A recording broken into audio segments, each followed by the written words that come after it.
gentlemen, boys and girls, welcome back to the Team Gullit YouTube channel. My name is Renzo, and today, finally, a new video again. Last week I felt a bit ill, but this week we're back, and I want to show you this incredible tactic that a lot of pro players are actually using still, because in FIFA 22 it was also very effective, but it's the 4-3-2-1 formation, and I'm going to show you not only the tactics, but also the tactics that makes it a 4-4-2 formation in defense. That sounds nice, right? Because 4-4-2 is a bit better defensively than a 4-3-2-1.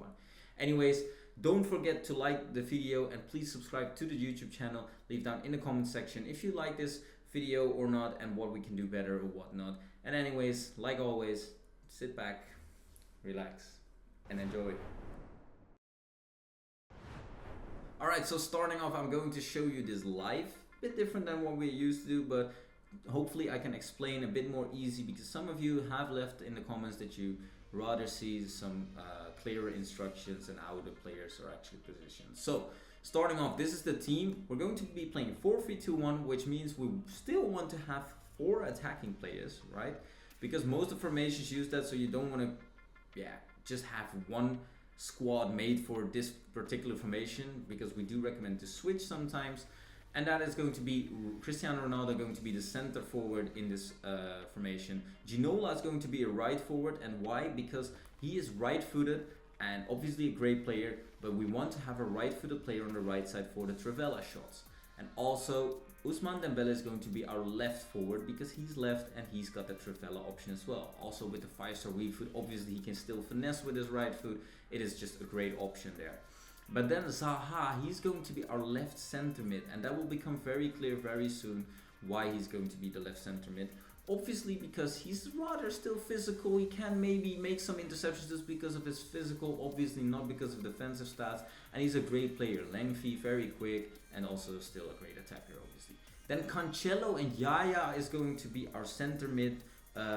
The central center mid is going to be Yaya and the right center mid is going to be Cancelo. Cancelo very versatile, can do pretty much all high work rates, and that will become very clear with the instructions as well. And then the back line is just going to be how it is. So starting off with the tactics here is going to be the 4-3-2-1 formation.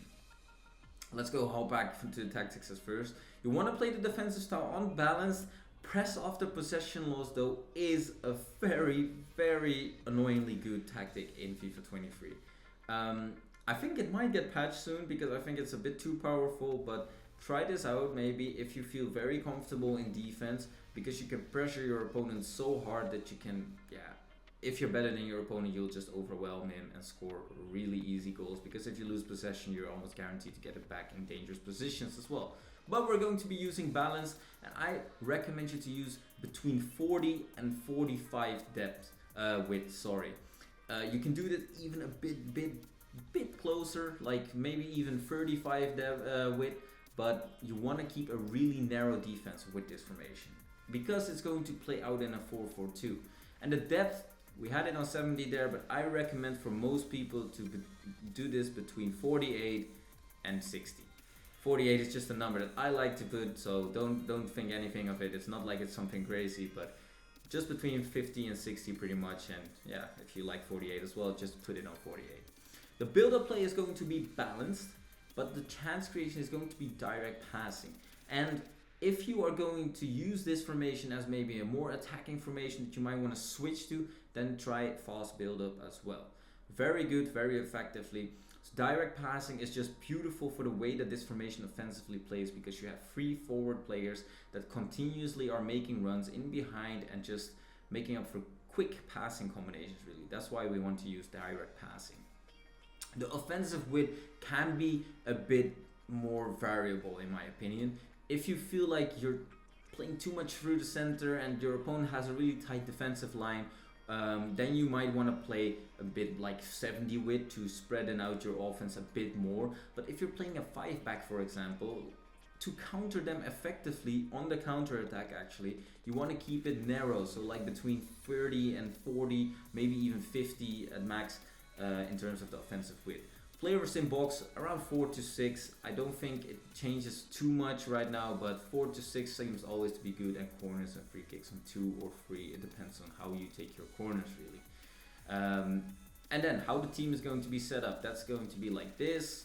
Let me not mess this up. So I said Yaya as the center mid. And what's going to happen here? All right, Cristiano is going to remain as our striker.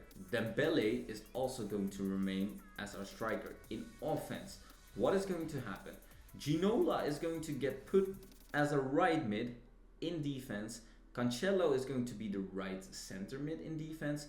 Yaya is going to be the left center mid in defense, and Zaha is going to be the left mid in defense. So let's say you don't want Ginola as a right mid, you want him as a striker. You can put him, you can change him around with Dembele, but like I said, I prefer for the Trivela shots them to be on the other specific sides to just be attackingly better than defensively, because Ginola would be better at striker, I think, in the defense to just counter-attack quicker.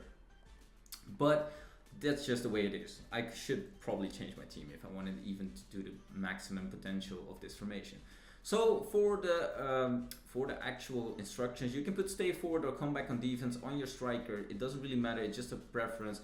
I put him on stay forward because I'd like to have this opportunity to counter-attack quickly, and I can still do the in-game instruction with the D-pad by pressing down and upwards on your D-pad in the defensive instructions to have my strikers drop back if I'm struggling.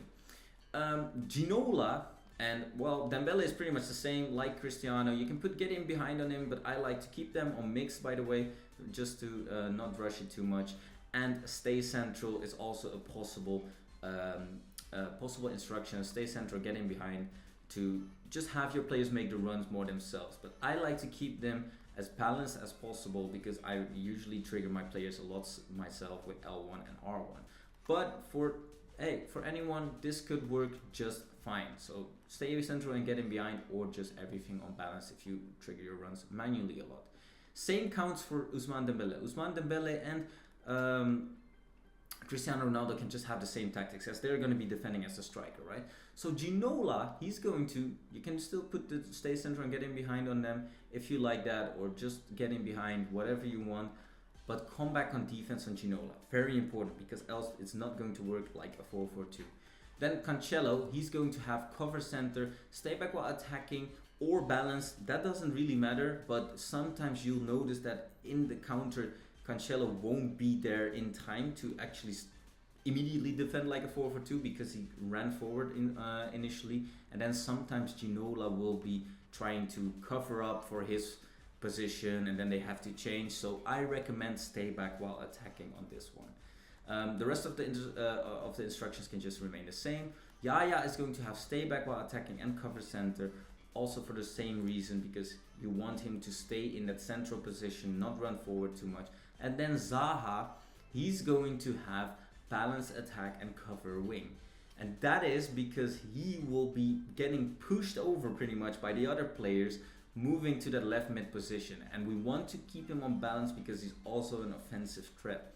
And because of the transition of Ginola moving to that right mid kind of position next to Cancelo, because he's covering the center, is going to push a bit inside, and the same counts for Yaya, and the same counts for Zaha because we have him on cover wing.